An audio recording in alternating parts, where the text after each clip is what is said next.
Sam from Road Trail Run here. I'm 2 or 3 miles into my second run in the New Balance FuelCell Racer TC, which is coming real soon. So it has New Balance's fuel cell midsole, so it feels a lot like the Propel and being bouncy and soft.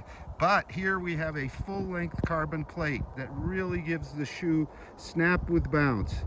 Particularly find the heel both kind of springy and bouncy, and the forefoot is super well cushioned, not as much bouncy as propulsive, so it's really a cool ride. So New Balance is calling this shoe out as a long run to race day shoe, and so far that's what I'm seeing. That's what our other testers are finding. It's super easy to transition, super easy to run. I don't have all the stats yet from New Balance, including release date and price, but I do know that based on my 8.5 US men's, a US 9 should weigh about 9.15 ounces or 259 grams. And there's rumors of a version that'll weigh a couple ounces less. But don't worry about the weight, because this shoe runs considerably lighter than you might imagine, given the weight. In fact, much lighter than any 9-ounce shoe that I can recall. So a bit more about the upper. So it's an engineered mesh upper. It's a single density. I'm going to try to show you inside. You can see, and it has that really cool kind of heat map toe thing going on. As far as where the plate is, a little hard to tell, but I believe it's probably by pressing right about here or so, so fairly high up, but it's a little hard to tell so far.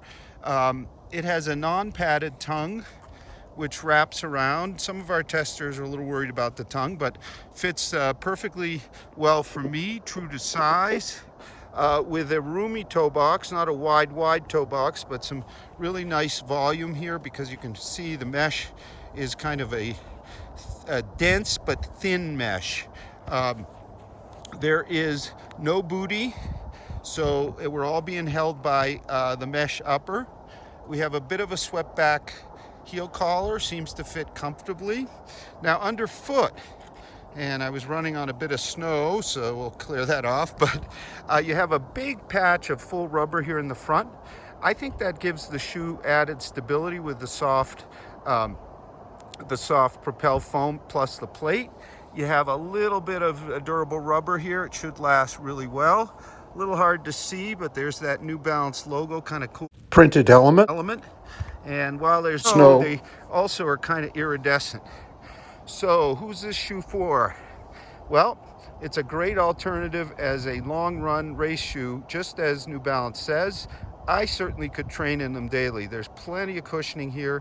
It has that combination of the bounce plus the carbon plate that keeps it from kind of being mushy or soft. So it's much more an up-tempo shoe than the Propel was.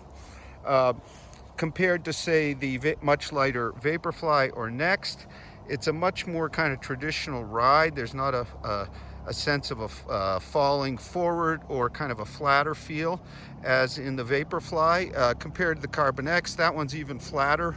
I think the cushioning here is more forgiving, and there's less of a contrast, less of a feel that there's a plate present. So this is not maybe the elite super shoe that we're all waiting for, but it sure is pretty super. So we're going to have much more details. We have a full multi-tester review. All of our testers are really loving this shoe. It's going to be a big hit for New Balance all around, training and racing.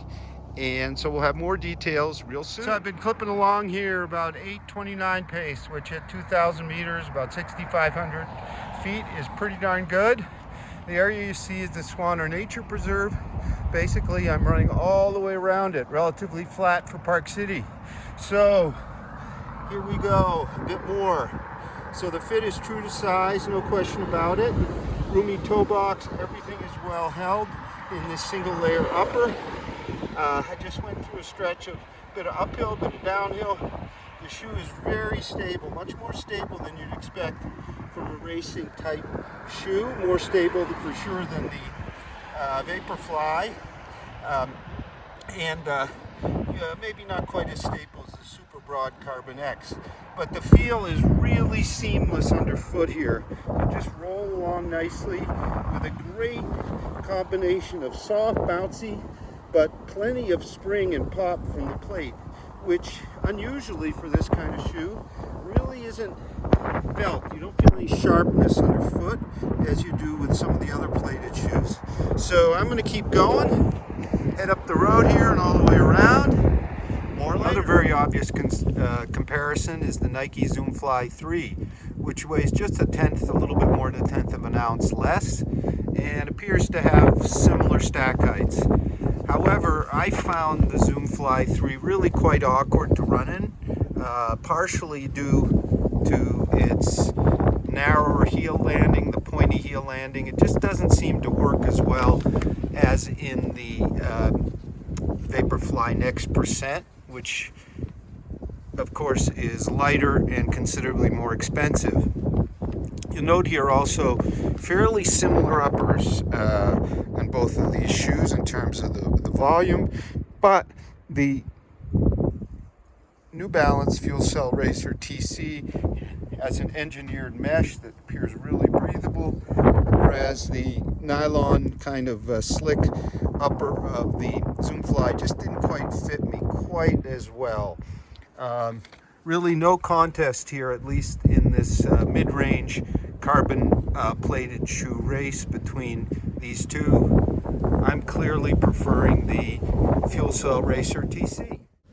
So how did my run around the 7.6 mile loop go? Great, one of my fastest ever at 8:23 per mile pace up here at 6,500 feet, well over 2,000 meters with 400 feet of climbing. So the FuelCell Racer TC is one fabulous shoe for training and for racing, I think.